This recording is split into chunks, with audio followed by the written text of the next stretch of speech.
আসসালামু আলাইকুম প্রিয় ভিউয়ার্স, আমার হাতে একটি অটো গাড়ির চার্জার।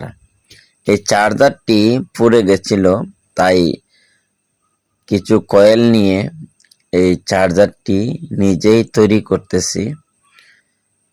আসলে এগুলা কাজ আমি নিজেই করি। আমার দোকান হলো তাহেরপুর থানা, বাদাঘাট বাজার। এই বাদাঘাট বাজারে এই ছোট্ট একটি গ্যারেজ, অটোর গ্যারেজ। তাই এখানে আমি কাজ করি। সময়ে সময়ে আপনাদের সাথে সময় দেই। আসলে দিনে বেশি একটা সময় দিতে পারি না, গ্যারেজে কাজ করি। রাতের বেলা একটু সময় দিই সবাইকে যতটুকুই পারি।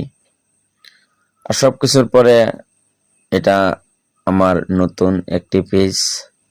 অবশ্যই ভিডিওটা যদি কেউ দেখে থাকেন অবশ্যই কমেন্টে বলে যাবেন। অবশ্যই আপনাদের পাশে আমি থাকতে চাই যদি আপনারা রাখেন।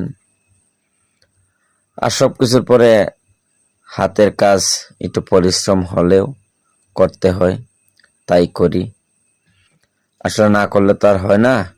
সব কিছুর পরেও হাতের কাজ, দোকানের কাজ করতে হবে। ধন্যবাদ, সবাই ভালো থাকবেন। আসসালামু আলাইকুম।